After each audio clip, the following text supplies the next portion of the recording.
नमस्कार।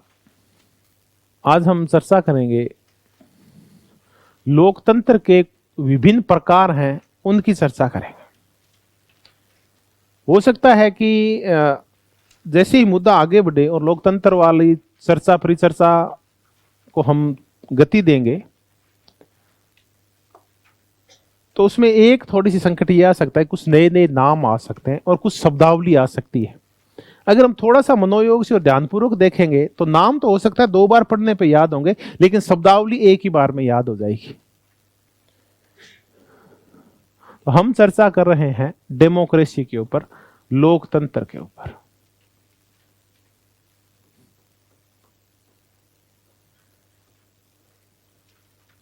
डेमोक्रेसी, लोकतंत्र। इससे पूर्व जो कक्षा हुई थी उसमें हमने डेमोक्रेसी का अभिजनवादी सिद्धांत किया था, इलिट्स थ्योरी ऑफ डेमोक्रेसी। और हमने इलिट्स थ्योरी को 2 भागों में बांट लिया था, एक वो जो लोकतंत्र के विरोधी हैं, एक जो लोकतंत्र को बनाए रखना चाहते हैं। एक पुराने वाले हैं, एक नए हैं, एक पश्चिमी यूरोप के, एक अमेरिका के, एक समाजशास्त्री और दूसरे मूलतः अर्थशास्त्री। एक तरफ हमने किया था पेरेटो को, मोस्का को, मिचेल्स को और वाई गोसेट को। हमने अदला बदली की थी पेरेटो की। हमने पेरेटो का इष्टतम किया था।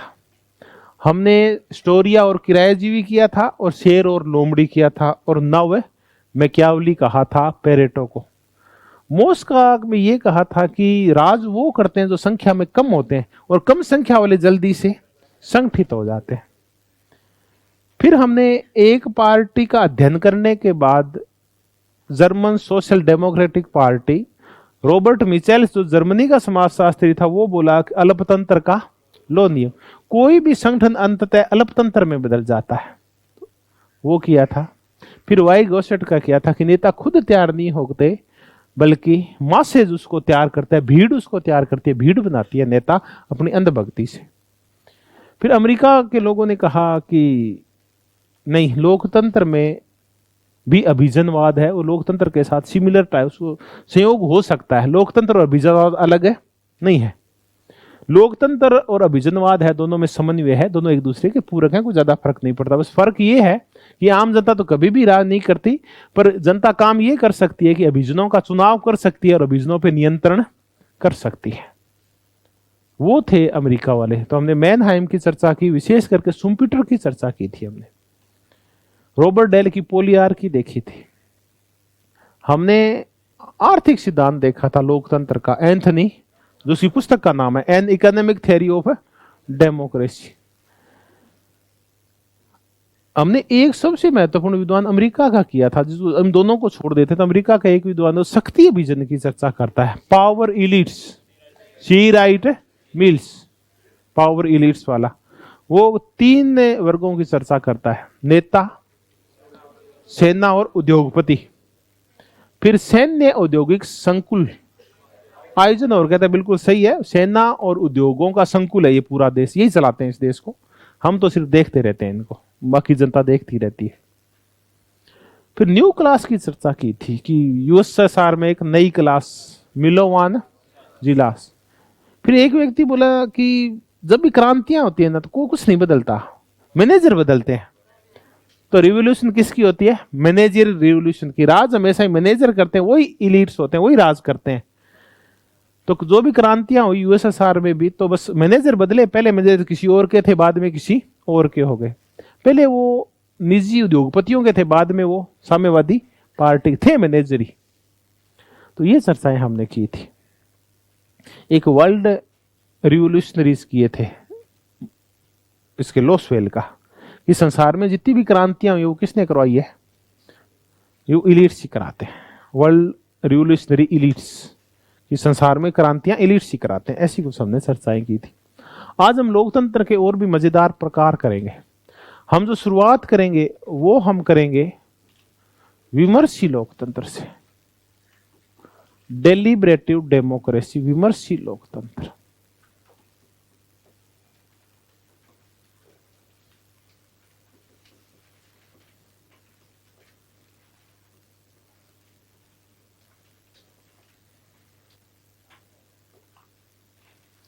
विमर्शी लोकतंत्र।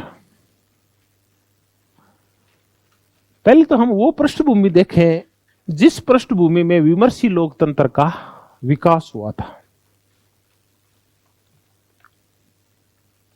एक बड़ा ही मजेदार शब्द है वीक डेमोक्रेसी या कमजोर लोकतंत्र। आप सुनते जाएं, आगे कई बार चर्चा आ जाएगी इसकी। वीक डेमोक्रेसी,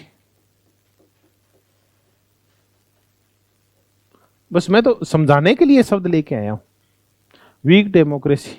और ये शब्द बेंजामिन बार्बर ने दिया है। बड़ा ही मजेदार शब्द है ये, वीक डेमोक्रेसी, कमजोर लोकतंत्र।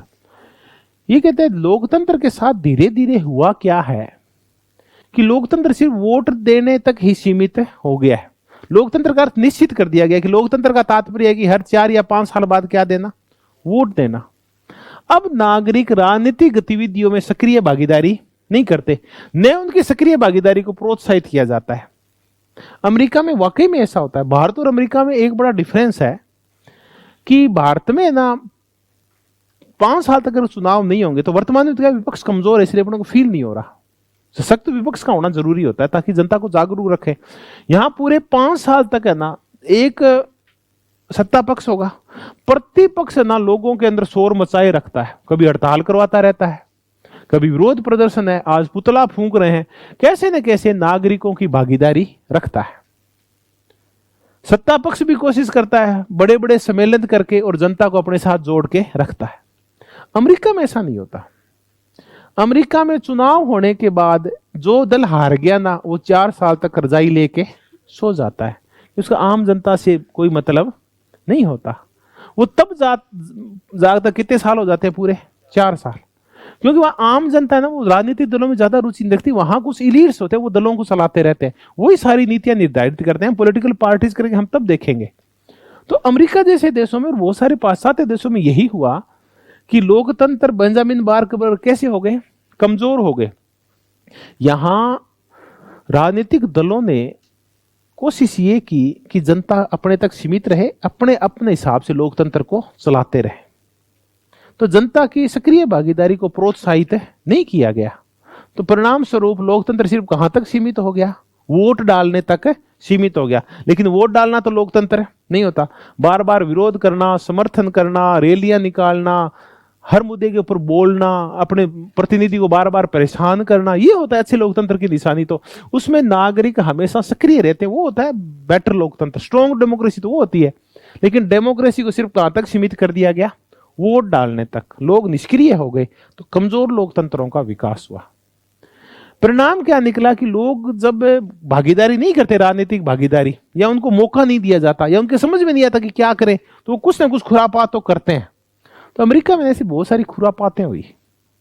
लोगों में जब निराशा आई तो फिर वहां वियतनाम युद्ध हो रहा था अमेरिका, तो लोग परेशान हो गए, क्यों लोगों तो बोलना था, सरकार का विरोध करना था। विरोध का कोई और तरीका है नहीं, आप भागीदारी करने नहीं दे रहे हो। तो जगह जगह वियतनाम जो पूरा लड़ाई हो रही थी, तो बेंजामिन बार्बर भी उसमें शामिल था, नोम चोम्स्की उसमें शामिल था। इन्होंने वियतनाम वार के खिलाफ लिखना शुरू कर दिया कि अमेरिका ने वियतनाम में जो हस्तक्षेप किया है 1954 के बाद, वो ना बहुत ही गलत है।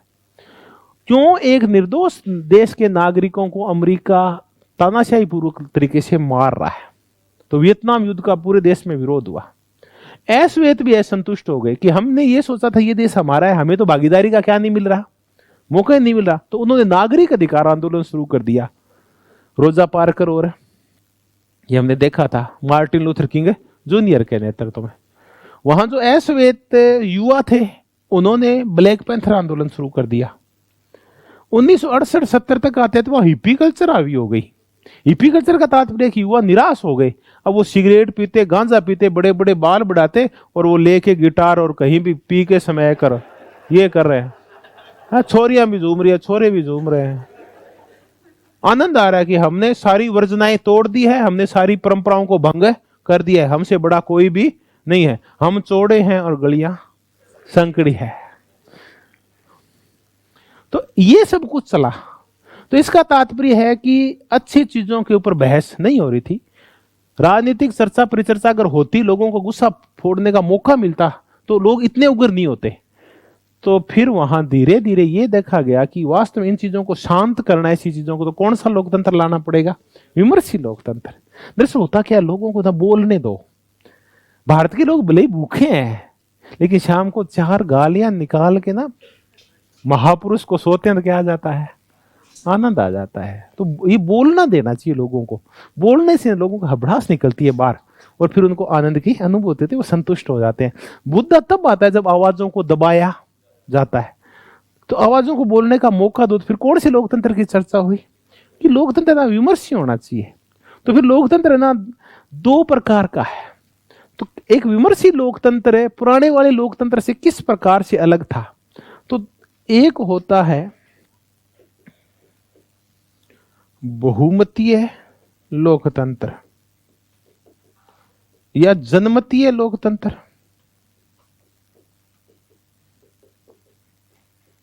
और एक होता है विमर्शी लोकतंत्र। ये तो चर्चा कर रही है। ये कौन सा लोकतंत्र होता है? जनमतीय लोकतंत्र ये कहता है, या इसको रेफरेंडम या प्लेबिसाइट वाला लोकतंत्र कर लो। ये लोकतंत्र ये कहता है कि आप किसी भी मुद्दे के ऊपर निर्णय करेंगे तो उससे पहले लोगों की क्या कराओ जी? ये वोटिंग कराओ। उससे पहले कोई भी काम जनता से पूछ के करो, उसकी क्या कराओ? वोटिंग कराओ। तो ये जनमत संग्रह है। इसको आप क्या बोलते हैं? जनमत संग्रह। तो ये जनमत संग्रह लोकतंत्र होता है कि हर मुद्दे के ऊपर जनता से क्या करा लो? पूछ लो, उसे वोटिंग करवा लो। तो ये हो गया जनमत संग्रह लोकतंत्र। तो जनमत संग्रह लोकतंत्र बार बार काय के ऊपर बल देता है? वोट के ऊपर बल देता है। तो जनता को एक ही तरीका है, जनता को ये फील होना चाहिए कि जो कुछ कर रही है वो कौन कर रही हूं? मैं कर रही हूं। तो उनसे क्या दिलवा लो? वोट दिलवा। तो एक दिन आंख मीच के आएगी और वोट डाल के चली जाएगी। ये कहता है विमर्शी लोकतंत्र बोला नहीं, ऐसे मत करो। ये लोकतंत्र अच्छा नहीं होता कि वोट देना। वोट तो कोई भी दे सकता है, इसमें क्या है? मुद्दा ये है कि जनता को टॉक सेंट्रिक करो, बातचीत कराओ, जनता को विचार विमर्श के लिए क्या करो? प्रेरित करो। कोई भी कानून बनता है ना, तो ये मत को ये फला कानून है, आओ और ये बताओ कि इसको लागू करें या नहीं करें। उससे पहले ना उसके ऊपर चर्चाएं परिचर्चाएं शुरू करवा दो कि फला कानून है, अब ये बताओ इसमें कमियां हैं या ये कानून है अच्छा है। जगह जगह इसमें सम्मेलन बुलाओ, सेमिनार्स बुलाओ, लोगों के मोहल्ला मीटिंग बुलाओ और उस कानून का पूरा प्रचार करो। लोगों को उसके ऊपर बोलने का मौका दो, लोगों को आपस में विचार विमर्श करने दो। तो ये है कौन सा? Talk centric. तो ये विमर्शी लोकतंत्र है, ये क्या बताने के लिए? वोट सेंट्रिक की बजाय ये टॉक सेंट्रिक, ये बातचीत केंद्रित है। इसी इसका नाम क्या है? विमर्शी लोकतंत्र है। तो ये विमर्शी लोकतंत्र 1980 के दशक से आना शुरू हुआ, 1990 के दशक तक आते आते ये पीक पे पहुंचा। तो वो है विमर्शी लोकतंत्र। आज हम इसी विमर्शी लोकतंत्र की चर्चा कर रहे हैं। हम आगे और समझेंगे कि ये चाहता क्या है। विमर्शी लोकतंत्र, विमर्शी लोकतंत्र, ये जो शब्दावली है डेलिब्रेटिव डेमोक्रेसी, एक लेख लिखा था 1980 में, और व्यक्ति था जोसेफ वासेट यूएस का। इसने एक लेख लिखा था, उसमें इस शब्द का पहली बार प्रयोग किया था, जोसेफ वासेट। फिर एक एक करके विद्वान जुड़ते गए और ये इस मुद्दे को बढ़ाते गए। 1994 के आसपास एक पुस्तक आई थी, political liberalism.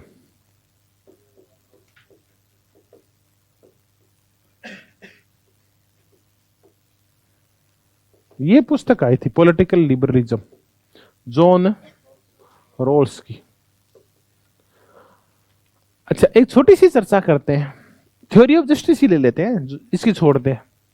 Theory of justice में न्याय के नियम डिसाइड करने हैं। कितने नियम? 2 नियम डिसाइड करते, जो बाद में डिसाइड हुए। ये कैसे होते हैं? विवेकशील वार्ताकार होते हैं। तो वार्ताकार कौन होता है? जो आपस में क्या करते हैं? बातें करते हैं। विवेकशील वार्ताकार समान दर्जे के अंदर बात करते हैं, कोई छोटा और कोई बड़ा नहीं होता। कोई छोटा बड़ा क्यों नहीं होता? अज्ञान का पर्दा होता है, अज्ञान के पर्दे में सारे लोग क्या होते हैं? बराबर। तो विवेकशील वार्ताकार समानतापूर्ण रहते हुए, बिना किसी भेदभाव के और बिना किसी विशिष्ट पहचान के आपस में चर्चा करते हैं, और पूरी चर्चा करने के बाद अंत में न्याय के 2 नियम डिसाइड करते हैं। तो यही हुआ मुद्दे का डिसाइड किससे हुआ? विमर्श से हुआ, आपसी चर्चा और परिचर्चा, खुली चर्चा परिचर्चा, कोई असमानता नहीं थी, कोई रोक नहीं थी। तो ये जॉन रोल्स भी किसका समर्थक है? विमर्शी लोकतंत्र का समर्थक है। फिर दो विद्वान और है, कोहेन व रोजर्स। इनकी पुस्तक याद हो जाए तो ठीक है, वरना कोई जरूरी नहीं। On democracy. हाँ, ये विद्वान याद रखने पड़ेंगे, जीए कोहेन और कार्ल रोजर्स। कोहेन और रोजर्स, इसको कई बार समय मार्क्सवाद के साथ भी पढ़ते हैं, कोहेन व रोजर्स। अंत में और बताऊंगा कौन कौन से वास्तव में जरूरी है याद रखने। फिर एक है एनी गटमन या गुटमन और थॉम्पसन। एक ये विद्वानों का समूह है। इनकी पुस्तक है डेमोक्रेसी एंड डिसएग्रीमेंट। एग्रीमेंट समझौता, डिसएग्रीमेंट समझौता टूटना। डेमोक्रेसी एंड डिसएग्रीमेंट, ये तो थोड़ा याद कर लेना, डेमोक्रेसी के ऊपर है। Democracy and disagreement.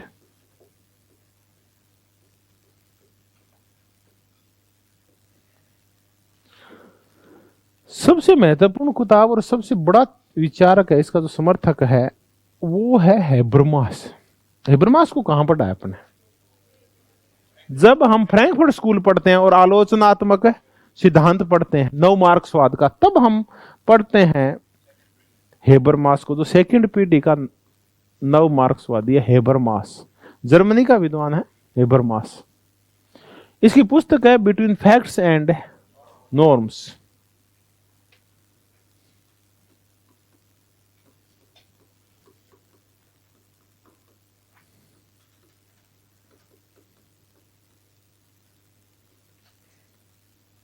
एक व्यक्ति और है, जॉन ड्राइजेक। जॉन ड्राइजेक और कर लेते हैं धीरे धीरे। जॉन ड्राइजेक थोड़ी देर में वापस याद हो जाएगा। जॉन ड्राइजेक और एक थिंकर और है। जॉन ड्राइजेक की पुस्तक का नाम है डिस्कर्सिव डेमोक्रेसी। डिस्कर्सिव वही होता है डिस्कोर्स करना, विमर्शी। डिस्कर्सिव डेमोक्रेसी या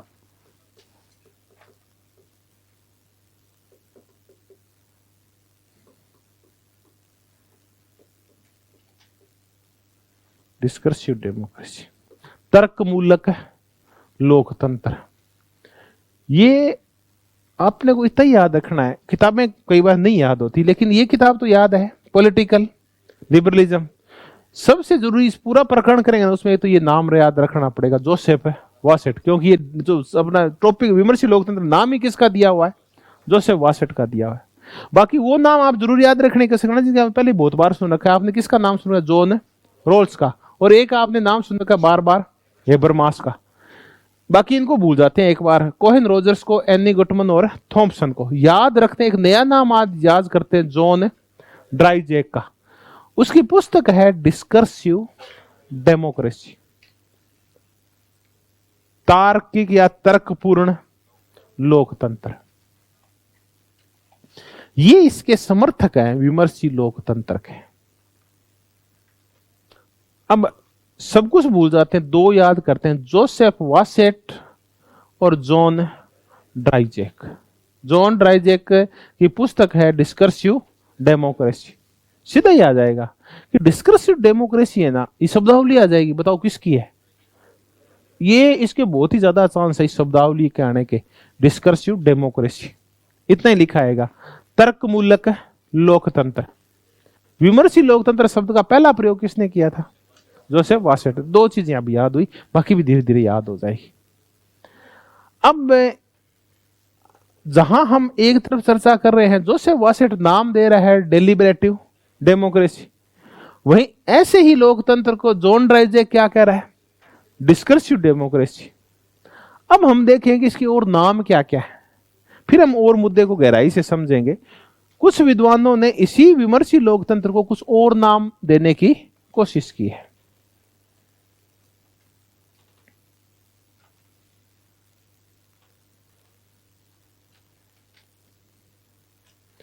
विमर्शी लोकतंत्र,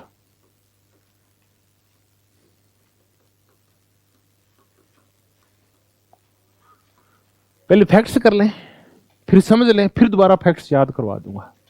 अभी तक हमने एक ही जॉन ड्राइजेक और डिस्कर्सिव डेमोक्रेसी, एक नई चीज याद की, एक नाम जोसेफ वासेट का किया है। अब ये तो आपके नाम याद हो गया, जॉन ड्राइजेक। ये कह रहा है डिस्कर्सिव डेमोक्रेसी, एक नाम ये याद हो गया। अब देखिए कुछ अलग होगा, नाम तो ऐसा ही होगा लेकिन वो बदल जाएगा। एक है मेरियम यंग। मेरियम यंग को कहां कर रहे थे? हाँ, जब इसका justice and politics of differences, बहुसंस्कृतिवाद में मेरियम यंग को खूब बार किया पढ़ने, विभिन्नता की, ये नाम ऐसी पुस्तक का, politics of differences, justice and politics of differences, विभिन्नता की राजनीति, मेरियम यंग की बहुसंस्कृतिवाद में खूब चर्चा की है। ये जो इस विमर्शी लोकतंत्र को नाम देती है वो है कम्युनिकेटिव डेमोक्रेसी।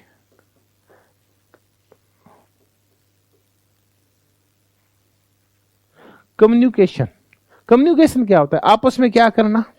बातचीत करना। बस इसे नाम डेलिब्रेट, दरअसल ये सारा संकट खड़ा हुआ है इंग्लिश शब्दों का, आप झंझटाइए। जोसेफ वासेट बातचीत वाले लोकतंत्र को, जहां सारे लोग बातचीत करते हैं सार्वजनिक मुद्दों के ऊपर और उस मिल बैठ के और आम सहमति के ऊपर आते हैं, कोई भी एक वर्ग पूरे विमर्श पे कब्जा नहीं कर पाता। अब हुआ क्या था, पूरा ये जो किसान आंदोलन चला ना, तो एक विशिष्ट वर्ग ने पूरे विमर्श के ऊपर कब्जा कर लिया। ये तो शुक्र था सोशल मीडिया था, इसलिए विमर्श जिंदा रह गया। किसान अपनी बात आम आदमी तक पहुंचा पाए, वरना आम आदमी के मन में यह छवि बना रही थी कोई किसान आंदोलन नहीं है, बल्कि पंजाब के खालिस्तानियों का आंदोलन है, जिन्होंने एक दिन तो निशान साहब का झंडा कहां लगा दिया था? लाल किले पे लगा दिया था, भारत माता की बेइज्जती कर दी, ये वो। पर हुआ क्या कि वो उनके ही आदमी थे, बाद में लोगों को पता चल गया, तब संकट आ गया। वरना इस पूरे विमर्श को एक निश्चित मोड़ देके और ये कहा गया था कि दिल्ली के लोगों को मारा जा रहा है, कुछ गुंडे चारों तरफ से क्या हो गए हैं, इकट्ठे हो गए हैं। तो इसका तात्पर्य यह था कि जो स्वतंत्र विचार विमर्श होना था, जनता को सही बातें पता चलनी थी, वो पता नहीं चलती। तो होना क्या चाहिए? विमर्शी लोकतंत्र कहता है कि प्रत्येक व्यक्ति की आवाज स्वतंत्र और स्वायत्त रूप से पहुंचनी चाहिए। कुछ ही वर्ग, कुछ ही समूह पूरी बातचीत को अपनी तरफ केंद्रित नहीं कर लें, बल्कि सब समूहों की बातें सुनी जानी चाहिए।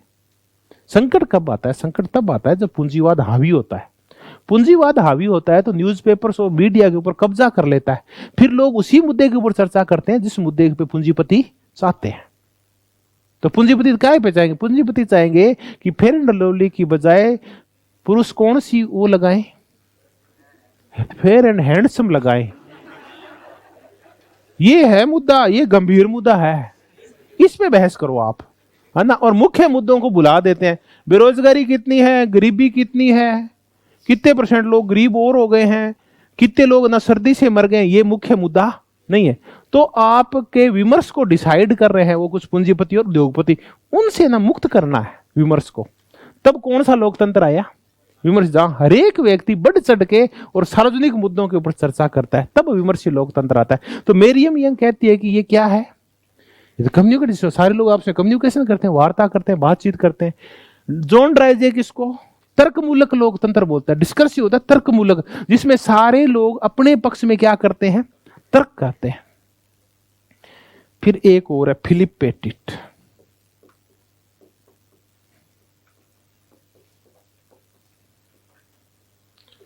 फिलिप पेटिट बोलता है इसको संघर्षपूर्ण लोकतंत्र।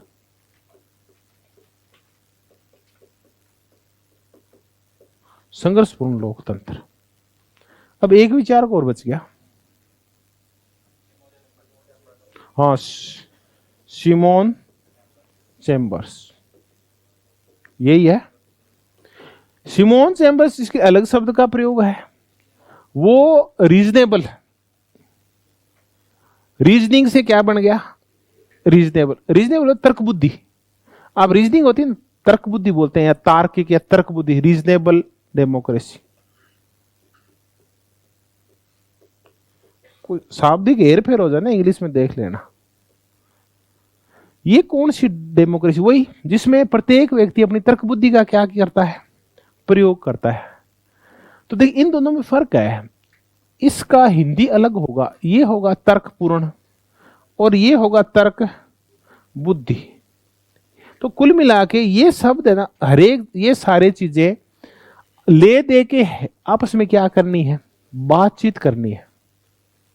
टॉक सेंट्रिक मुद्दा है, चाहे आप इसको डिस्कर्सिव में तर्क करते हैं, कम्युनिकेशन में आपस में कम्युनिकेशन करते हैं। आपसी बातचीत के द्वारा विभिन्न मुद्दों के ऊपर क्या किया जाता है, संघर्ष यानी बातचीत की जाती है। ये नहीं झगड़ा नहीं, इसका तात्पर्य संघर्षपूर्ण लोकतंत्र। एक होता है सहमतिपूर्ण लोकतंत्र, एक होता है संघर्षपूर्ण लोकतंत्र।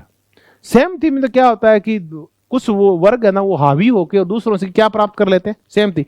यहाँ हर एक व्यक्ति को अपनी आवाज उठाने का क्या मिलता है, मौका मिलता है। और एक रीजनेबल तर्क बुद्धि वाला लोकतंत्र, ये आता है मिलान करना सीधा है। तो आप ज्यादा नहीं याद रख पाए ना, तो एक व्यक्ति को किसको याद रखें, जॉन ड्राइजे को, ये तो जरूर याद रखें क्योंकि इसकी पुस्तक है कौन सी, डिस्कर्सिव। और एक याद रखें मेरियम यंग को, ये करती है कम्युनिकेटिव डेमोक्रेसी, या इसको संचारात्मक लोकतंत्र नाम है इसका। तो ये इस विमर्शी लोकतंत्र के भांति भांति के नाम है जो आप इंग्लिश में करना, आप हिंदी में इनको मत करना, इंग्लिश में कर लेना। 4 शब्द है, 1-2 बार लिखोगे तो याद हो जाएंगे। फिर अगर आप भूल जाते हो ना 10 दिन बाद, तो आप ये देखोगे कि आप एक नाम को अच्छी तरह से करोगे तो चारों की सीक्वेंस अपने आप बैठ जाएगी। तो ढंग से याद किया हो ना, अपने आप याद आ जाता है एट ए टाइम। जैसी मानसिक केंद्रता आती है ना और क्वेश्चन सामने आता है तो चीजें अपने आप ही सेट बैठ जाती है। तो जैसा भी है कोई छवि बना लेना इनकी, है ना, और फिर उसको सेट कर लेना। तो ये हमने विमर्शी लोकतंत्र के भांति भांति के नाम किए। अब मैं इनको हटा देता हूं। अब आपने एक बार देखना मत, आप इसमें से ज्यादा नहीं तो 1-2 नाम तो जरूर सही बता दोगे। ये संघर्षपूर्ण लोकतंत्र किसका है, फिलिप एटिट का है। ये डिस्कर्सिव वाला जॉन ड्राइजे का है। ये रीजनेबल वाला सिमोन चैम्बर्स का है। वो याद हो जाएगा धीरे धीरे। अब तो एक ही बचा है, मेरियम यंग। हाँ, आपने कहा गुरु जी ये ठीक है, हम तो इससे कम्युनिकेशन करेंगे, है ना। ये कई छोरों ने तैयारी कर लिया है ना, ये ठीक है कम्युनिकेशन, और इससे तो हम बहस पक्की करेंगे। विमर्शी लोकतंत्र। अब अपन इसको समझना शुरू करते हैं। अभी हमने सिर्फ तथ्य किए थे। जोसेफ वासेट की चर्चा की थी, जो इसने शब्द दिया। समर्थक देखे तो रोल्स भी था, हेबरमास भी था, कोहेन रोजर्स भी था और एनी गुटमन भी था। याद नहीं रहे तो हेबरमास याद है, रोल्स याद है, 2 तो याद है, तो 2 ही बहुत है एक बार।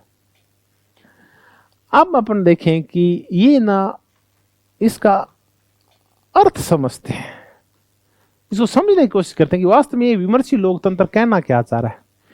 विमर्शी लोकतंत्र कहना चाह रहा है कि विमर्शी लोकतंत्र एथेंस के लोकतंत्र से प्रभावित है। नंबर 1, एथेंस के लोकतंत्र में क्या था, यही था। एथेंस में जो पेरिकलीस था ना, उसने विचार अभिव्यक्ति की क्या दे दी थी, स्वतंत्रता, कि आओ और सारे लोग विभिन्न सार्वजनिक मुद्दों पे बहस करो।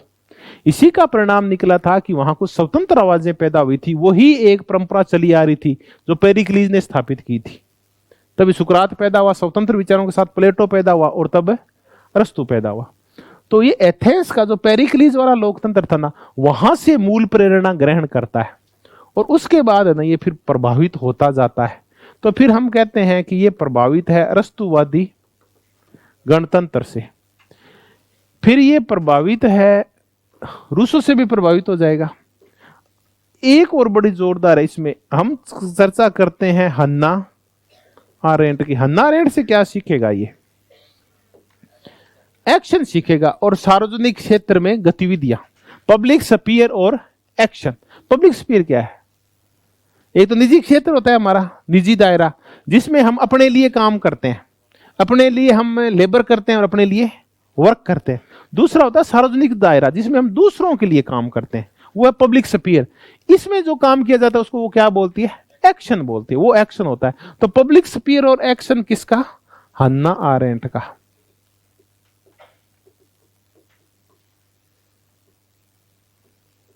एक्शन तो गतिविधि है, ये क्षेत्र है पब्लिक स्फीयर। तानाशाही यहां तभी रुकती है जब पब्लिक स्फीयर में लोग क्या करते हैं, एक्शन करते हैं। अगर चुप हो जाते हैं, बात नहीं करेंगे, विरोध नहीं करेंगे, तो तानाशाह क्या हो जाएंगे, हावी हो जाएंगे। रूसो की सामान्य इच्छा में प्रत्येक व्यक्ति क्या करेगा, भागीदारी करेगा। अरस्तुवादी गणतंत्र में यही होता है कि नागरिक वो होगा जो सार्वजनिक कार्यों में सक्रिय भागीदारी करेगा, बातचीत करेगा। जेएस मिल से भी थोड़ी सी प्रभावित है। जेएस मिल का एक लोकतंत्र है विकासात्मक लोकतंत्र। विकासात्मक लोकतंत्र में हम अपने आंतरिक गुणों का विकास करते हैं, अपने विभिन्न प्रकार की चीजें सीखते हैं हम, बशर्ते कि हम काय में भाग लेते हैं, लोकतांत्रिक गतिविधियों में। वो कहते हैं महिलाओं को बिना वोट का अधिकार दो, तो इससे महिलाओं के अंदर भी क्या होगा, अच्छे गुणों का विकास होगा। अगर महिलाएं राजनीति में भाग लेगी तो हम देखें परिवारों का माहौल भी क्या हो जाता है, लोकतांत्रिक हो जाता है, तो निर्णय भी अच्छे होते हैं। तो लोकतंत्र में अगर अपन भाग लेते हैं तो हम बहुत सारी नई नई चीजें और बहुत सारे गुण हमारे अंदर आते हैं। सार्वजनिकता का गुण आता है, मिल का विकासात्मक लोकतंत्र, ये इसको भी मिक्स करता है, विकासात्मक लोकतंत्र को भी। सबसे ज्यादा ये प्रभावित है हेबरमास की एक थ्योरी है, इसलिए हम कह रहे हैं कि हेबरमास प्रमुख समर्थक है किसका, विमर्शी लोकतंत्र का। हेबरमास है तो नव मार्क्सवादी आलोचनात्मक सिद्धांत शास्त्री है, लेकिन ये कौन से लोकतंत्र का समर्थक करता है, विमर्शी लोकतंत्र का। इसकी एक बहुत ही जोरदार टर्म है, आइडियल स्पीच कम्युनिटी। सॉरी, एक कम्युनिटी लिख लेना, कंडीशन ही बता दूंगा। आइडियल स्पीच कम्युनिटी, पहले तो हम इसको देखते हैं, आइडियल स्पीच कम्युनिटी क्या होती है। एक ऐसी कम्युनिटी जिसमें बोलने की आदर्श स्थिति होती है। अब ऐसी स्थिति देखनी हो ना, तो आप अभी तो राजस्थान यूनिवर्सिटी में क्या कोरोना लग गया, इसलिए वहां एक वो लाइब्रेरी बने, सेंट्रल लाइब्रेरी, उसके उस साइड में बैंक और वो बने हुए कोऑपरेटिव, वो उसको कोऑपरेटिव स्टोर बोलते हैं। कोऑपरेटिव के आगे वहां एक चाय की थड़ी है, वो आजकल गोल गोल सी बात, रोटी खिलाने लग गया था। मुझे अच्छी तरह याद है कि हम वहां जब पोस्ट ग्रेजुएशन उसके बाद का जो हमने काल उन थड़ियों पे बिताया है, वहां सुबह से शाम तक जो हम रगदेड़ते थे नेतागिरी को, क्योंकि हम गांव से आए थे, तो हमारे और कोई रुचि का विषय, तो छोरियां तो मुंह को लगाती बने, तो वो विषय तो क्या था, वो तो कट था। तब विषय बच कितना गया, एक। भाई पुरुषों के रुचि के 2-3 विषय ही होते हैं, ठीक है। एक तो मैंने ये बताया, ये तो साफ हो गया। अब बचा क्या, एक तो क्रिकेट बच गया जो हम खेलते, नहीं तो क्यों हम वॉलीबॉल और फुटबॉल वाले वो खिलाड़ी थे, या मैं साइकिलिंग किया करता था। दूसरा बच गया क्राइम, तो वो हम ना ग्रेजुएशन के दौरान कर कुरा के धाप चुके थे, उसमें भी रुचि नहीं थी। फिर बचा क्या, पॉलिटिक्स। सुबह से शाम तक राजनीतिक मुद्दों के ऊपर इतनी बहस करते थे, भूल जाते थे और लड़ाई कर लेते थे, पसीना आ जाता था विभिन्न मुद्दों के ऊपर, और ना शाम तक अंत तक जाते जाते तो अमेरिका के राष्ट्रपति की कमियां बता देते थे इतने भावुक हो जाते थे, 10-20 चाय पी जाते थे ना। वो क्या थी, आइडियल स्पीच कम्युनिटी। सब अपना अपना स्वतंत्र विचार रखते थे, हर मुद्दे पर कोई किसी को दबाता नहीं था। कोई दबाने की कोशिश करता, सामने वाला गुस्सा हो जाता था, खड़े हो जाते थे, मैं ही बैठेंगे, और कई बार गिलास फेंक देते थे। ये थी आइडियल स्पीच कम्युनिटी। इस आइडियल स्पीच कम्युनिटी में क्या होता था, आइडियल स्पीच कंडीशन थी कि कोई किसी को बोलने से रोकेगा नहीं।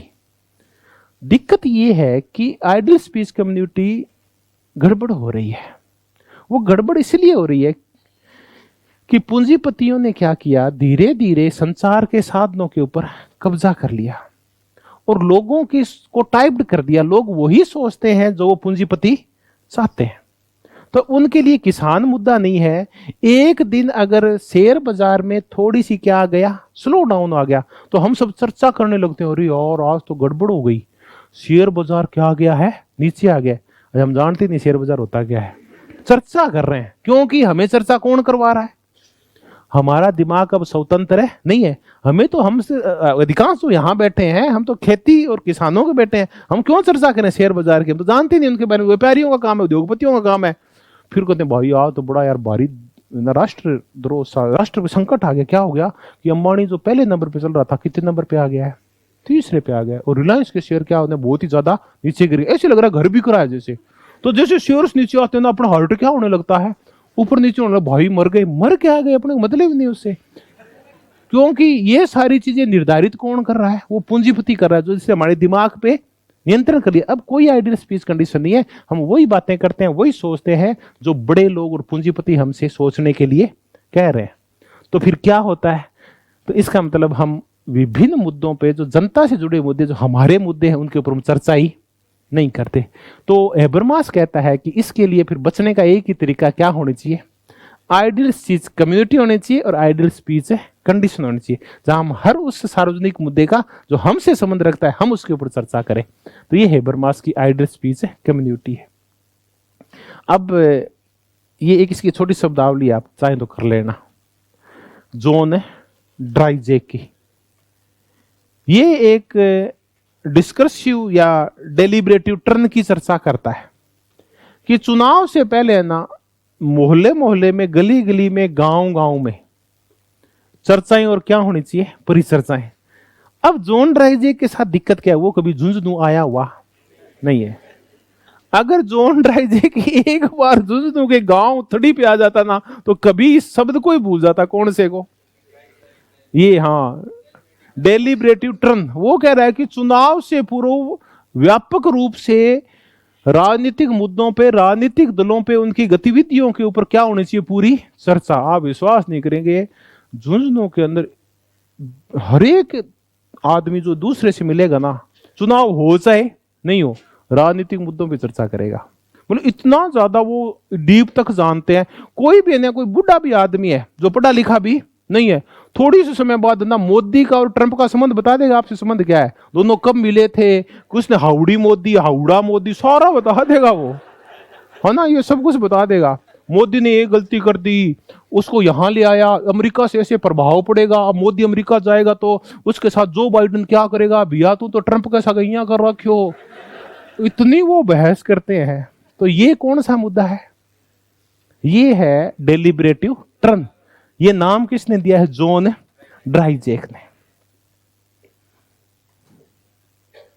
वास्तव में मैंने जितनी जागरूकता झुंझुनू के लोगों में राजनीतिक रूप से देखी ना, और कहीं भी नहीं देखी। जॉन ड्राइजेक, इतनी जागरूकता के बावजूद भी सबसे बड़े नेता थे नागौर और जोधपुर के होते हैं। देख लो, नेतागिरी करना वो जानते हैं, ये बहस करना जानते हैं। जॉन ड्राइजेक विमर्शी, ये इसको टर्न को क्या बोल रहा है? परिवर्तन। टर्न लेना, परिवर्तन कर देना। विमर्शी परिवर्तन, ये शब्दावली पूछ लेते हैं कई बार कि इस डेलिब्रेटिव डेमोक्रेसी में इस शब्दावली का प्रयोग कौन कर रहा है। और ये शब्दावली किसकी? आइडियल स्पीच कम्युनिटी और कंडीशन, हेबरमास की। तो कुछ शब्दावलियों की अपने सीख ली, तो ना इन लोगों से प्रभावित है ऐसे ऐसे। अब हम देखेंगे इस डेलिब्रेटिव डेमोक्रेसी में कितनी चीजें घुस सकती है। तो इसमें ना दो प्रकार का लोकतंत्र घुस सकता है, एक तो उदार लोकतंत्र और एक प्रत्यक्ष लोकतंत्र। उदार लोकतंत्र, उदार लोकतंत्र या शास्त्रीय लोकतंत्र कह लो उसको। तो ये जो विमर्शी लोकतंत्र है, इसमें दो प्रकार के लोकतंत्रों को आपस में मिलाना पड़ेगा। एक है उदार लोकतंत्र। उदार लोकतंत्र में एक विशिष्टता होती है कि सभी लोगों को समान रूप से क्या मिले होते हैं? अधिकार मिले होते हैं। और सभी लोगों को समान रूप से स्वतंत्रताएं मिली होती है। अधिकार और स्वतंत्रताओं की यहां कोई कमी नहीं होती। दूसरा होता है फिर प्रत्यक्ष लोकतंत्र या एथेंस वाला लोकतंत्र। इस प्रत्यक्ष लोकतंत्र में यह होता है कि अब आपको इनका क्या करना है? मिलने से नहीं होता। अधिकार और स्वतंत्रता मिलने से क्या होता है? लोग उनका क्या नहीं करते? प्रयोग नहीं करते। प्रत्यक्ष लोकतंत्र में लोग सक्रिय भागीदारी करते हैं। तो आप इन अधिकारों और स्वतंत्रताओं का प्रयोग करते हुए, विचार अभिव्यक्ति की स्वतंत्रता का प्रयोग करते हुए आप राजनीतिक गतिविधियों में क्या करें? सक्रिय भागीदारी करें। तो प्रत्यक्ष लोकतंत्र सक्रिय भागीदारी का कहता है और उदार लोकतंत्र अधिकार और स्वतंत्रताएं उपलब्ध कराता है। तो आप प्रत्यक्ष भागीदारी करते हुए अपने स्वतंत्रताओं और अधिकारों का पूरा क्या उठाएं? फायदा, और खूब सारी बातें करें। विभिन्न मुद्दों के ऊपर बहुमत जुटाने की बजाय आम सहमति जुटाने की कोशिश करें। सिर्फ बहुसंख्यक लोग अपनी नहीं चला पाए, बल्कि अल्पसंख्यक आवाजों को भी वो क्या दे? महत्व दे। तो ये जब होता है तब कौन सा लोकतंत्र बनता है? विमर्शी लोकतंत्र। तो अब देखें कि ये फिर खिलाफत किसकी करता है। ये बहुत ही मजेदार चीज है। जब इसकी अपना विरोधी तत्व देखेंगे ना, फिर अपने को समझ में आ जाएगा कि विमर्शी लोकतंत्र आखिर कहना क्या चाह रहा है। तो आप इन सब में ना ये प्रभावित किससे? एथेंस के लोकतंत्र से। ये क्या चाहता है? अरस्तुवादी गणतंत्र। ये नागरिक सद्गुण चाहता है। नागरिक सद्गुण होता है वो नागरिक जो सार्वजनिक हित सोचता हुआ अपने अंदर सद्गुणों का, ईमानदारी का, इन चीजों का क्या करता है? विकास करता है। रूसो कहता है कि सक्रिय भागीदारी। वही आ गया, प्रत्यक्ष लोकतंत्र में क्या होती है? सक्रिय भागीदारी। हन्ना अरेंटे का पब्लिक स्पीयर और एक्शन वाली गतिविधियां। मिल की तरह आप आंतरिक गुणों का विकास करो। जॉन ड्राइजे कह रहा है कि पूरी बहस करो। जॉन रोल्स भी कहता है कि न्याय के नियमों के ऊपर पहले विवेकशील वार्ताकार क्या करेंगे? आपस में बहस करेंगे। अब ये विमर्शी लोकतंत्र क्या नहीं है, ये देखेंगे ना तब समझ में आएगा। कुछ ज्यादा नहीं करेंगे, 2-3 चीजें कर लेते हैं। विमर्शी लोकतंत्र बहुमतवाद नहीं है।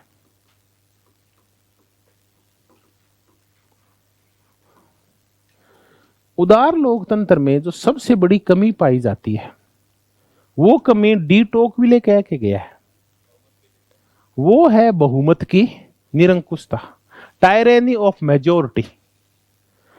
जो जिस वर्ग के लोग ज्यादा होते हैं, क्योंकि यहां फर्स्ट पास्ट टू द पोस्ट चलता है, यह अनुपातिक प्रतिनिधित्व है, तो भी कुछ ज्यादा फर्क नहीं पड़ता, फिर वो ज्यादा लोग जीत जाएंगे। तो होता क्या है कि वही लोग चुनाव में जीतते हैं जिनकी संख्या ज्यादा होती है, जो बहुसंख्यक होते हैं। बहुसंख्यक लोग अपने लोगों को ज्यादा जिता के और सरकार में क्या प्राप्त कर लेते हैं? बहुमत। और हमें पता है कानून उसी वर्ग का बनता है जिसके पास है बहुमत होता है।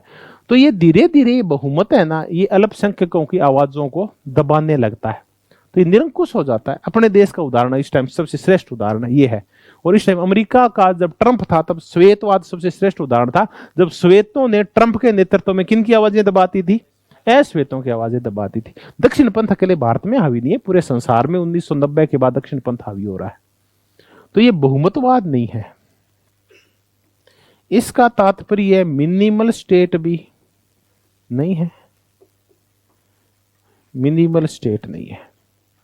मिनिमल स्टेट तो वो होता है जो सबसे कम काम करता है। नहीं, इसका तो ये तात्पर्य नहीं है। ये मिनिमल स्टेट के मुद्दे के ऊपर इसका कोई समर्थन है नहीं, इनसे अलग है ये हमें कोई मतलब नहीं है। कि उल्टे का ये तो कहता है कि लोगों का कल्याण करना चाहिए सरकार को, क्योंकि लोग बोलेंगे तो सरकार से क्या उम्मीद करेंगे? हमारा तू क्या कर, कल्याण कर। रॉबर्ट नोजी कहता है कोई कल्याण नहीं करता। तो ये मिनिमल स्टेट का भी समर्थक है नहीं है। हाँ, एक चीज का ये बहुत भारी समर्थक है ये, वो किसका है? बहु संस्कृतिवाद का। अब बताओ ये बहु संस्कृतिवाद का समर्थक क्यों है? देखो, संस्कृतियां दो मान लेते हैं, एक बहुसंख्यक और एक अल्पसंख्यक। अल्पसंख्यक संस्कृति का तात्पर्य आपके दिमाग से मुसलमान निकाल दो एक बार। दलित भी इस देश में अल्पसंख्यक है, दिव्यांग अल्पसंख्यक है, जो वर्द जिनको घर से निकाल दिया गया वो भी अल्पसंख्यक, अनाथ बच्चे भी क्या है? गे और लेस्बियन भी अल्पसंख्यक है। इन अल्पसंख्यक, ये जो पर्यावरण की आवाज उठाते हैं ये भी अल्पसंख्यक है। तो इनकी आवाज भी सुनी जानी चाहिए। हर एक ऐसी संस्कृति जो किनारे कर दी गई है उसको भी अपने विचार व्यक्त करने का हक होना चाहिए। अब मैं एक कहानी आपको, कहानी का सच्ची घटना बता रहा हूं। यूपीए की सरकार थी, मनमोहन सिंह जी प्रधानमंत्री थे। ये यूपीए सेकंड टर्म की बात है। तब ना महाराष्ट्र की साइड से कोई एक नेता था, वो कोई एनजीओ चलाता है बहुत बड़ा आदिवासियों के लिए, आदिवासी अधिकारों के लिए। तो वो महाराष्ट्र से होता हुआ उड़ीसा के कई, झारखंड के कई लोगों को साथ लेके ना और दिल्ली की ओर कूच किया। उसने दिल्ली की ओर कूच किया। उसमें कोई 20,000 के आसपास आदिवासी थे।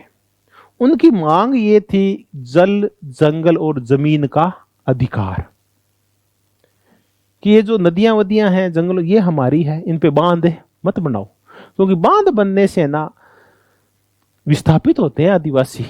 अपने कोई फर्क नहीं पड़ता, क्योंकि जहां से नदियां निकलती है वहां आसपास जंगल होते हैं, वहां आदिवासी रहते हैं। जैसे आप बांध बनाओगे जंगल डूबेगा, जंगल डूबेगा तो कौन मरेगा सबसे पहले? आदिवासी मरेगा। तो होता है हमारा जल बचाओ, जंगल बचाओ। जंगलों में क्या हो रहे हैं, काट काट के हम इनको दे रहे हैं उद्योगपतियों को, ताकि आप वहां उद्योग लगाओ और कोयला और तांबा वहां से निकालो आप। तो क्या जमीन बचाओ, हमारी हमारी जंगल बचाओ, हमारा जल बचाओ। इस मुद्दे को लेके उन्होंने एक बड़ी दिल्ली का घेराव करने का सोचा।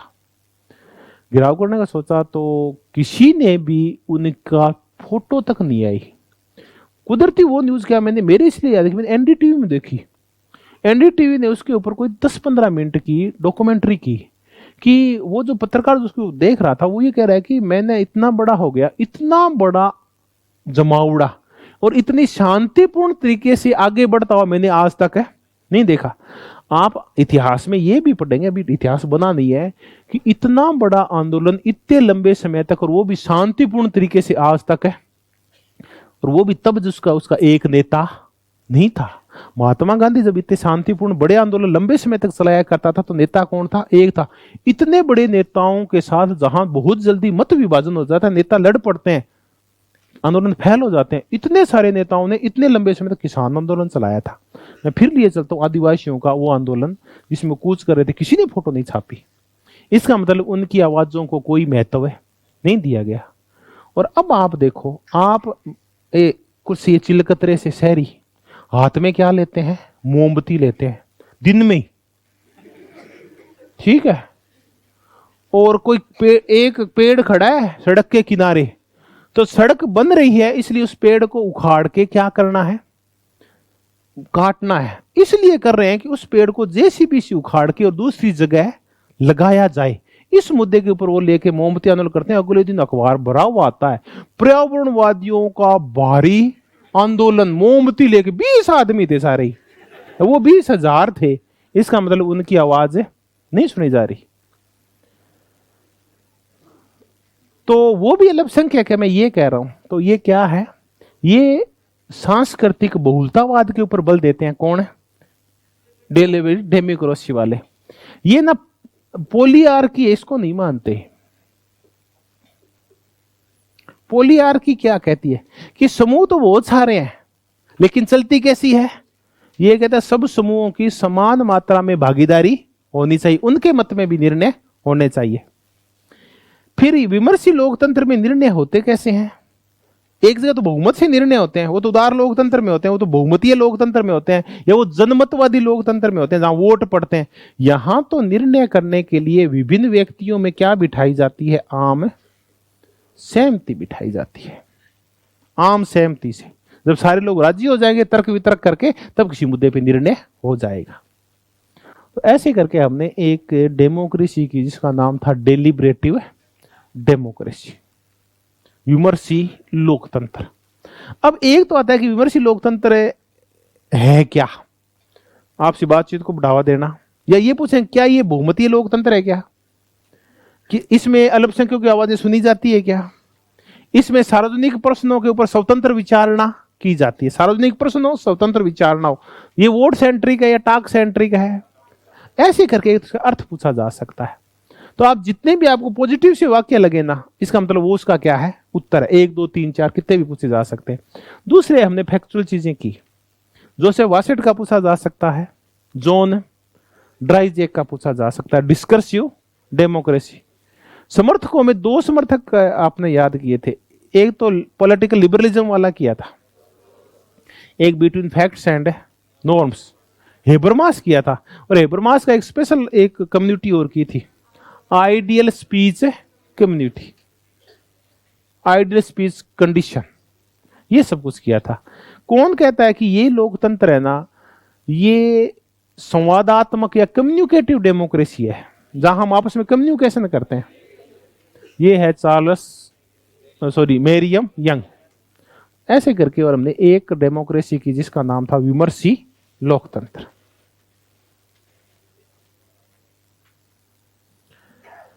अब एक और डेमोक्रेसी करते हैं जिसका नाम है सहवर्तनी लोकतंत्र। अपन इसको सहयोगात्मक लोकतंत्र भी कह सकते हैं।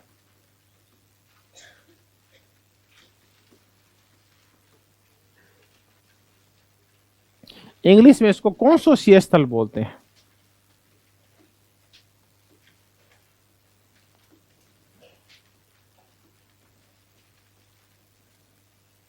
कॉन्सोसिएशनल डेमोक्रेसी, सहयोगात्मक या सहवर्तनी लोकतंत्र।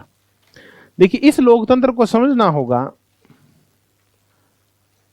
तो अपने को कुछ ऐसी पृष्ठभूमि के देश देखने होंगे जो विखंडित राजनीतिक संस्कृति वाले हैं, जो खंडित समाज होते हैं। अब पहले ये दो, एक एकल समाज होते हैं, खंडित समाज होते हैं, पहले ये समझेंगे फिर आगे मुद्दे को समझेंगे। अभी विमर्शी लोकतंत्र है ना, विमर्शी लोकतंत्र उदार लोकतंत्रों की कमियों को दूर करने के लिए आया था। उदार लोकतंत्र में जो कमियां पाई जाती है, लोग अपने आप को वोट डालने तक सीमित कर लेते हैं, राजनीतिक गतिविधियों में, सार्वजनिक गतिविधियों में सक्रिय भागीदारी नहीं करते। अमेरिका के लोग जैसे नहीं करते। तो इनमें ना 200-250 पुराने साल पुराने लोकतंत्र हो गए। शुरू में वहां चाव था, अब वहां चाव है नहीं है लोगों को वोट डालने का। तो वहां ना जितनी 40-50% तक जाके मुश्किल से वहां क्या होती है, वोटिंग होती है। लोग चर्चा ही नहीं करते, लोग तो उलझे रहते हैं अपने कामों में, उनको पता ही नहीं राजनीति में क्या हो रहा है। बहुत ही कम लोग भागीदारी करते हैं। तो वो तो उन देशों के लिए था। कुछ और प्रकार के देश होते हैं, वहां कौन सी डेमोक्रेसी आनी चाहिए, कॉन्सोसिएशनल डेमोक्रेसी। ये किन देशों के लिए बहुत महत्वपूर्ण है? ये वो देश जो बहुल सांस्कृतिक है, वो देश जो बहुल निर्जातीय है, वो देश जो बहुभाषी है। इन देशों में कॉन्सोसिएशनल लोकतंत्र या सहयोगात्मक लोकतंत्र आता है। बहुल, जहां बहुत प्रकार की संस्कृतियां, नरजातियां और भाषाएं पाई जाती है, ऐसे समाज को हम राजनीतिक रूप से कैसा समाज बोलते हैं, विखंडित समाज बोलते हैं, या विखंडित राजनीतिक समुदाय बोलते हैं। आप कुछ भी बोले, फ्रेगमेंटेड होता है, ये टूटा हुआ समाज विखंडित समाज होता है। इसमें आवाज एक नहीं होती। जो एकल समाज होते हैं ना, जैसे यूएसए के जैसे समाज एकल समाज है, वहां बहुत सारी संस्कृतियां नहीं है। भारत एक ऐसा देश है जो खंडित राजनीतिक संस्कृति वाला देश है, विखंडित समाज है ये। सबसे पहले तो ये धर्मों के आधार पर बंटा हुआ है और उनके अंदर सींग अड़े ही रहते हैं। फिर ये बंट जाता है नरजातियों के हिसाब से, एक आर्य और दूसरे द्रविड़, और इस टाइम नागा और माओ और मिजो ये बंट जाते हैं। नरजाति से बाहर निकलते हैं तो फिर हम भाषा के आधार पर बंट जाते हैं। कोई गुजराती है, कोई पंजाबी है, एक दूसरे को, कोई मराठी है, स्वीकार नहीं करते एक दूसरे को। फिर वहां से आते हैं, स्टेट के अंदर आते हैं तो जातियों में बंट जाते हैं। तो भारत जाति, भाषा, धर्म, नरजाति के आधार पे कैसा देश है एक। ऐसे समाजों में अगर लोकतंत्र को कामयाब करना है तो फिर क्या लाना पड़ेगा, जिसमें विभिन्न नरजातियां, बहुभाषी लोग, बहुसांस्कृतिक लोग आपस में क्या करते हैं, पावर शेयरिंग करते हैं, आपस में सहयोग करते हैं। अब देखें ये सहयोग कैसे करते हैं। अपन दो देशों का बराबर उदाहरण लेते हैं, एक बेल्जियम का उदाहरण लेते हैं और एक श्रीलंका का उदाहरण लेते हैं। बेल्जियम और श्रीलंका। बेल्जियम एक बहुभाषी देश है या द्विभाषी देश है, और श्रीलंका भी एक द्विभाषी देश है। श्रीलंका आपसे फट से समझ जाए, दो भाषाएं बोली जाती है, एक सिंहली बोली जाती है, एक तमिल बोली जाती है। सिंहली और तमिल। जहां के मूल निवासी है वो सिंहली है, वो सिंहली भाषा बोलते हैं। भारत से गए वो तमिल है, वो तमिल भाषा बोलते हैं। बेल्जियम भी भाषाई आधार पर बंटा हुआ देश है। वहां एक फ्रेंच है और एक जर्मन है। हो सकता है मेरी भाषा के संबंध में कोई कंफ्यूज हो, मुझे ये लगता है ये दो भाषाओं को लेकर झगड़ा हुआ, इतना मुझे पता है। एक फ्रेंच है उनमें से, तो फ्रेंच और जर्मन में बंटा हुआ है। इनमें से ये फ्रेंच है शायद ये बहुसंख्यक और जर्मन भाषा बोलने वाले अल्पसंख्यक है। यहां भी ना वैसे ही झगड़े हुआ करते थे जैसे पहले कहां होते थे, श्रीलंका में। फिर दोनों ने एक दिन बैठ के और उन्होंने राजनीतिक शक्ति का बंटवारा कर लिया कि अपन ऐसा करते हैं, इन पदों को बांट लेते हैं, तो फलाने फलाने पद तुम्हारे और फला पद हमारे। इन्होंने इस प्रकार एक दिन बैठ के शांतिपूर्ण तरीके से शक्ति का क्या कर लिया, बंटवारा कर लिया। तो ये बेल्जियम आज देखिए कितना विकसित देश है। और आपने देखा होगा यूरोप में जितने भी सम्मेलन होते हैं अधिकांश कहां होते हैं, बेल्जियम में होते हैं। यहाँ की ईयू का मुख्यालय भी कहां बना हुआ है, बेल्जियम में बना हुआ है। अब चलते हैं श्रीलंका में। श्रीलंका में एक समूह ने दूसरे समूह को दबाने की कोशिश की, उनके साथ पावर शेयरिंग नहीं की। बोले सारे पद किसके हैं, हमारे। राष्ट्रपति हमारा बनेगा, प्रधानमंत्री और मंत्री भी हमारा, क्योंकि हम संख्या में क्या है, ज्यादा है। तो आज तक झगड़ा चल रहा है, आज भी श्रीलंका शांत है नहीं है, कभी लिट्टे फिटे यहाँ चलता ही रहता है कुछ ना कुछ, वो है श्रीलंका। तो ऐसे जो विखंडित समाज होते हैं उनमें कौन सा लोकतंत्र लाना चाहिए? तो ये सहयोगात्मक लोकतंत्र के सबसे अच्छे दर्शन हमें कहाँ हो रहे हैं? बेल्जियम में हो रहे हैं। और चलते हैं और कहाँ हो रहे हैं? लेबनान में हो रहे हैं। लेबनान के साथ संकट क्या है? लेबनान भाषा के आधार पर बंटा हुआ देश नहीं है, बल्कि ये धर्म के आधार पर बंटा हुआ देश है। यहाँ दो प्रकार के तो ईसाई पाए जाते हैं, एक प्रकार के मुसलमान पाए जाते हैं। तो इन्होंने ना पद बांट लिए, जो सबसे ज्यादा थे उनको बोला आप राष्ट्रपति बना लो, बाकी एक पद उपराष्ट्रपति का एक कोई और पद था, कोई गृह मंत्री टाइप का, वो तीसरे को दे दिया। और ऐसे करके इन्होंने पदों का क्या कर लिया? बंटवारा कर लिया। तो वो लेबनान ने कर लिया, धर्म के आधार के ऊपर वहां आपस में समझौता कर लिया। एक देश और है तंजानिया, यहां भी सहयोगात्मक लोकतंत्र पाया जाता है। ये कौन सा स्थल? तंजानिया न तो भाषा के आधार पर बंटा हुआ है, न ही धर्म के आधार के ऊपर। तंजानिया बंटा हुआ है मुख्य भूमि और टूटी हुई भूमि। जैसे हमने देखा था पाकिस्तान दो थे, एक पूर्वी और एक पश्चिमी। इसमें एक द्वीपीय तंजानिया है, एक मुख्य भूमि वाला तंजानिया है। ये दोनों अलग प्रकार के फ्रेगमेंट है इनके अंदर। वो एक दूसरे से उनकी बनती कम है। वो कहते हैं तुम मुख्य भूमि वाले, वो क्या तुम द्वीप वाले हो। तो इन्होंने क्या किया? शक्ति का क्या कर लिया? बंटवारा। मुख्य भूमि वाले ज्यादा थे, उनको एक बड़ा पद दे दिया, और छोटा पद उससे किसने ले लिया? इन्होंने। इस प्रकार उन्हें पावर शेयरिंग कर ली। अब शांति से रह रहे हैं। तो लेबनान में शांति है, तंजानिया में शांति है, और बेल्जियम में तो पूर्ण शांति है। श्रीलंका जैसे देश नहीं कर पाए तो वहां क्या हो गया है? विखंडन हो गया। अब फिर अपन चलते हैं भारत में इसका चर्चा करें। एक साधारण चर्चा करते हैं, बहस तो नहीं करेंगे। चर्चा ये है कि बेल्जियम जब ऐसा कर सकता है तो भारत भी ऐसा कर सकता है। फिर हम क्यों श्रीलंका बनना चाहते हैं, क्यों हम बेल्जियम नहीं बनना चाहते? हम कह रहे हैं कि हम तो एक फला धर्म वाले हैं, उनको देखना ही पसंद है, नहीं करते, और सबको बॉर्डर पार है कराएंगे। भाइयों 20-22 करोड़ है, मजाक है बॉर्डर पार, उसकी जनसंख्या होती बॉर्डर पार, तो वो कहां रहेंगे, है ना? तो ये तो संभव है नहीं है। तो क्या हम श्रीलंका की तरह आपस में झगड़े, या बेल्जियम की तरह आपस में भाईचारे से रहें ताकि सारे प्रोग्रेस करें? शांति होगी तो प्रोग्रेस सारे करेंगे, और अशांति होगी तो हालात कैसे हो जाएंगे? जैसे श्रीलंका बिकने को तैयार है, आज हालात ये हो गए। तो क्या बने अपन? बेल्जियम बने, ताकि सारे सुखी रहे। ये कौन सा लोकतंत्र है? सहयोगात्मक कॉन्स्टिट्यूशनल या सहवर्तनी लोकतंत्र। और इसका समर्थक है अरेंज लिजफार्ट। अब यहां से शुरुआत करते हैं, अरेंज लिजफार्ट से और शुरुआत कर लेते हैं।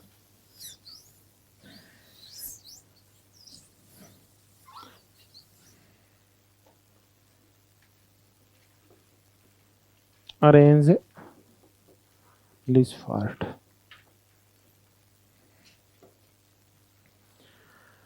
अरेंज लिजफार्ट कहता है कि ये जो सहयोगात्मक लोकतंत्र है ना,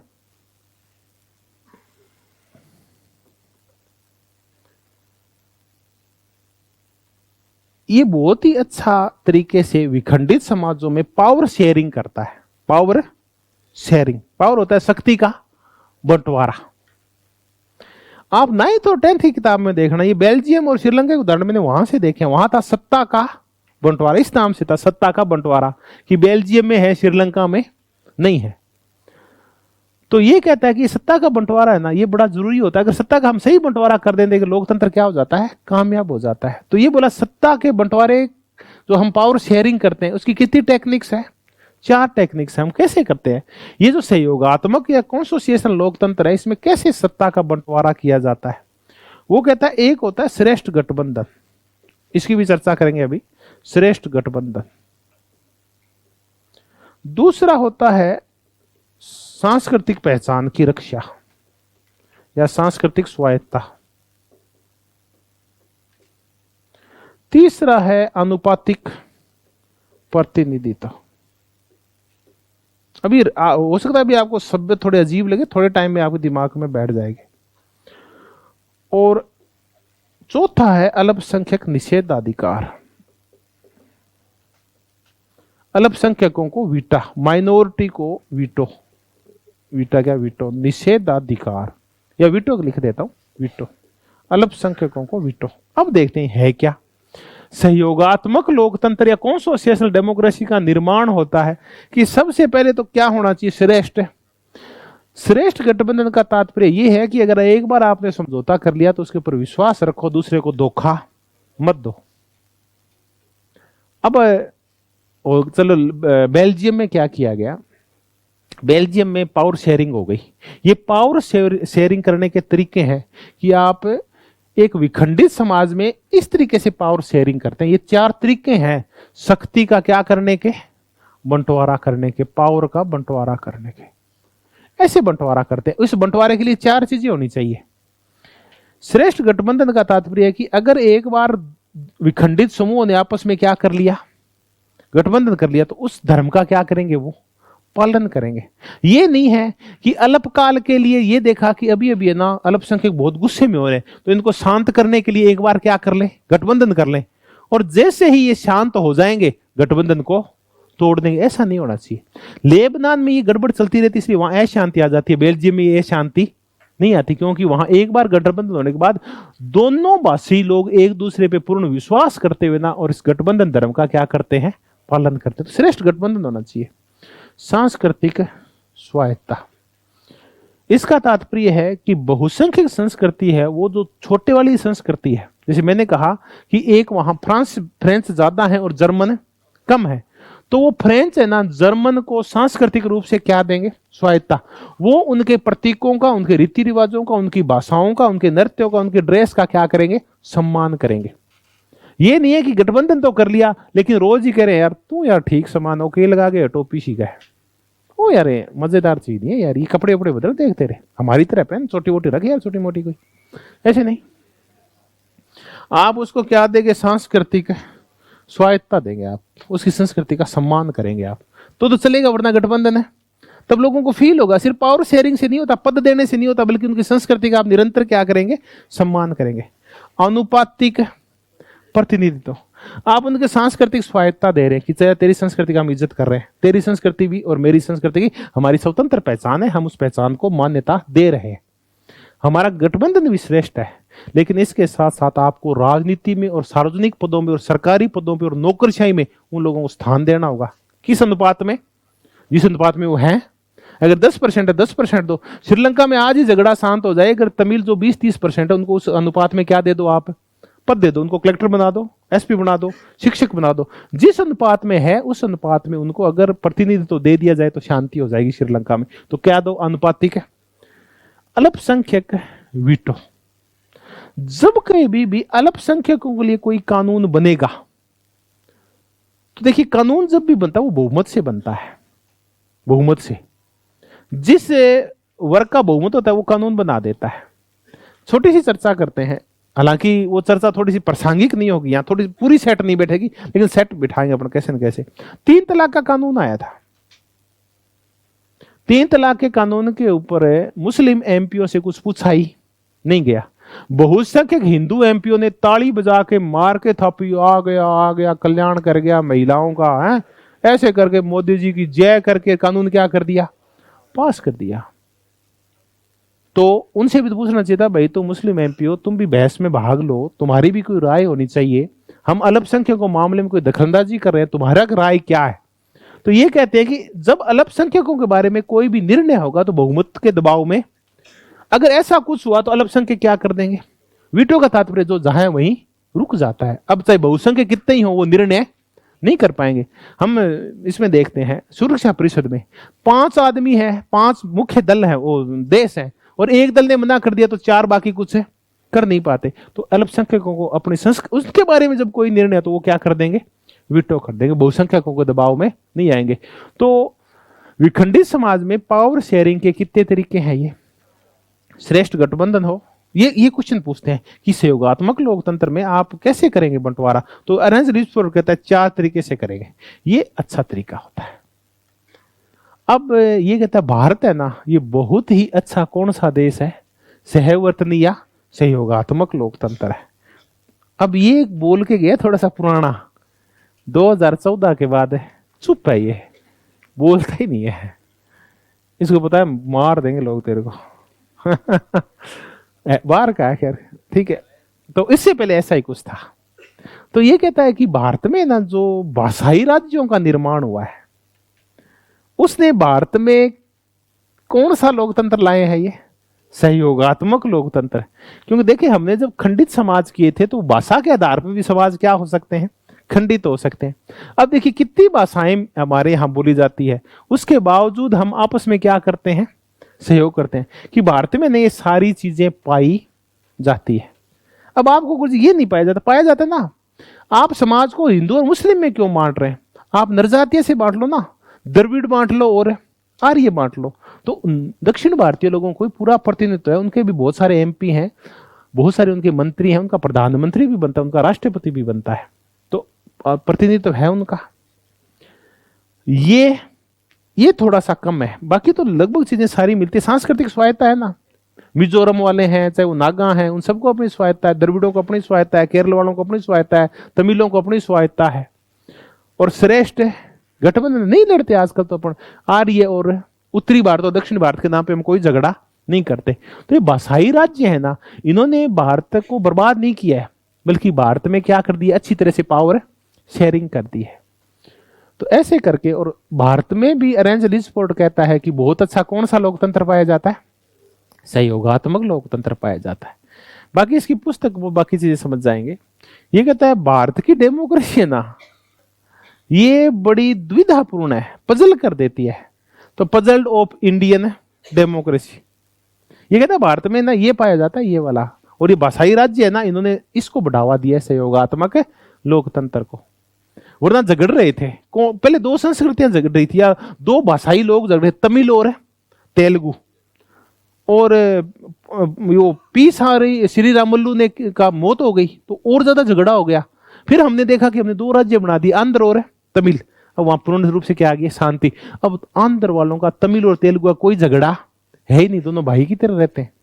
तो इससे दोनों में क्या आ गया, आपस में सहयोग आ गया। तो भाषाई राज्यों से पहले ना गुजराती और मराठी एक दूसरे के दुश्मन बने हुए थे, हरियाणा और पंजाब वाले दुश्मन बने हुए थे, दोनों भाषा के आधार पर हरियाणवी और पंजाबी बोलने वाले। अब इस आंदोलन में पूरे साथ थे, एक दूसरे के साथ थे।